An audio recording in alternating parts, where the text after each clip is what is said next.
The Type 25 is a fully automatic assault rifle with a high fire rate and low bullet damage. The best quality about this gun is the fire rate. It's ranked number 1 in rounds per minute among fully automatic assault rifles. As you may know, the Type 25 was patched in patch 1.08. The movement speed was increased and the medium range damage was also increased. So this weapon has a little better mobility than before, and the range carries the damage for this weapon further out. But despite the changes, this gun is still ranked last in range. That's because the M27 was its closest competitor, but the M27's range was also extended in patch 1.06. Compared to the other assault rifles, the best range for this gun is from 800 to 1200 GDU. Here is what 800 GDU looks like, all the way to 1200 GDU.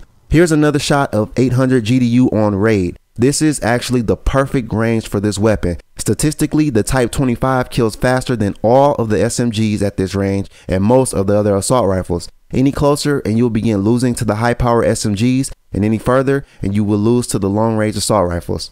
Let's check the shots to kill. The Type 25 is a 4-shot kill at close and mid range. That's 0 to 1000 GDU or game distance units. For long and very long range, it kills in 5 shots. Using the average damage and fire rate, this gun kills in 0.28 seconds, ranking it 5th among assault rifles. At close and mid range, you can score a 3-shot kill with the headshot, giving this weapon a 0.191 second time to kill. That is really fast and is very close to the assault rifle with the fastest time to kill at this distance. At long and very long ranges, a headshot will not reduce your shots to kill, so it's best to focus on headshots at close and mid ranges.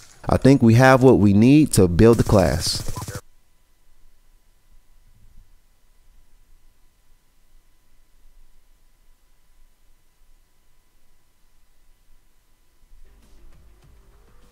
The Type 25 is a submachine gun-like assault rifle, so let's build a class around that idea. The first attachment is going to be the suppressor. The fire rate allows this gun to give a little ground when it comes to range and still be effective. The fire rate also eats up ammunition quickly, requiring frequent reloads, so the suppressor will allow us to stay off the minimap for long enough to get a couple kills and reload before re-engaging in battle. Another positive is that this weapon is still a 4-shot kill with the suppressor at 800 GDU, so the best range I mentioned earlier in this video is still valid. The next attachment is going to be fast mags. As I mentioned before, the fire rate is going to expend bullets faster, requiring you to reload more often, and the reload speed is on the slow side. So fast mags will speed up the reload speed, reducing the time spent vulnerable. For perk 1, we're going to go with lightweight. This will give us an advantage in mobility, adding to the already increased movement speed. For perk 2, we're going to go with scavenger. Toughness will work here as well, but with this weapon's average magazine capacity, ammo becomes scarce quickly. For perk 3, we're going with dexterity. Aiming quickly after sprinting is a necessity if you want to compete with some of the other faster killing assault rifles. For lethal, we're going with Semtex. It provides explosive damage with a little more range than the C4. The Semtex is also good as a deterrent. If you suspect a group of enemies knows your location, you can stop them in their tracks by throwing a Semtex in their path while you make an escape. For tactical, we're going with EMP grenades. They're useful for destroying and disrupting enemy equipment and momentarily blinding your opponents as well. Finally, we're going to equip the FHJ-18 as a secondary. Since this class does not have Ghost, a launcher is needed to take down UAVs. If you don't want to spend time taking down UAVs, equip perk 1 Greed, Ghost, and Lightweight in place of the launcher and a tactical. Alright, let's do the strategy. This game is a flawless game I have with no Ghost and no suppressor. I wanted to share some strategies with you when you have no stealth attributes. The first thing that helps when playing without stealth is choosing the right game type. If you choose a game type like kill confirmed or domination, you can expect to be bombarded with UAVs. That's because the objective score bonus points makes acquiring score streaks easy and fast. If you play game types like team deathmatch or free for all, UAVs come a little bit slower, which makes them easier to take down with your launcher. If you get into a gun battle and you kill a few guys, make sure you escape the area. If you're being shot at, toss a lethal or tactical grenade towards your opponents before you run a cover. That will prevent them from shooting you before you are fully behind cover.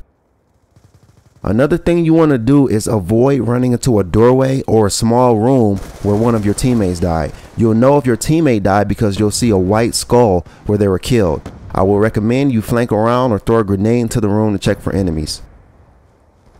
You want to frequently check the mini-map for the location of your teammates. If you see that all of your teammates are spawning behind you and there are white skulls popping up in front of you, then you know the enemies are in front of you. So you can either find cover and wait for them to run to your area or flank their position. Since we don't have ghosts, only flank when the enemy does not have a UAV in the air. The high fire rate on the Type 25 makes for better than average hip fire ability from an assault rifle. If an enemy gets too close, hip fire into aiming down sights to get the kill. Sometimes you'll have to strictly hip fire if they are very close. The most effective way to aim with this gun is by aiming down sights and letting the enemy run into your line of fire. To do this, you're going to have to be able to use the mini-map to gain a general understanding of the direction the enemy is going to be coming from. You see that I just barely escaped death a lot in this match. If you find yourself in an unfavorable position, you can escape by ducking behind cover and keeping cover between you and the enemy. You want to use solid objects to cut off their line of sight on you so you can get away. It's a good idea to be aware of when your teammates are firing near you. If they don't have a suppressor, they'll attract enemies to your location. So it's a good idea to diverge away from your teammates when they're making a lot of noise. If they get killed, the enemy may think the coast is clear and run out into the open unaware. You can wait to pick up this kill before you leave the area. Finally, I want to stress the importance of going for headshots. Up to this point in the series, I don't think we have encountered an automatic weapon that can kill faster than 0.191 seconds. The closest one was the Cat 40, but the range on the Cat 40 doesn't extend quite as far as the Type 25. So we have a pretty powerful attribute in headshot kill time with this weapon. So in summary, go for headshots, choose the right game type for the class that you select, and try to keep your enemies at around 800 distance units. Remember to use these tips and your skills will increase with the Type 25. Thanks for watching. See you next week.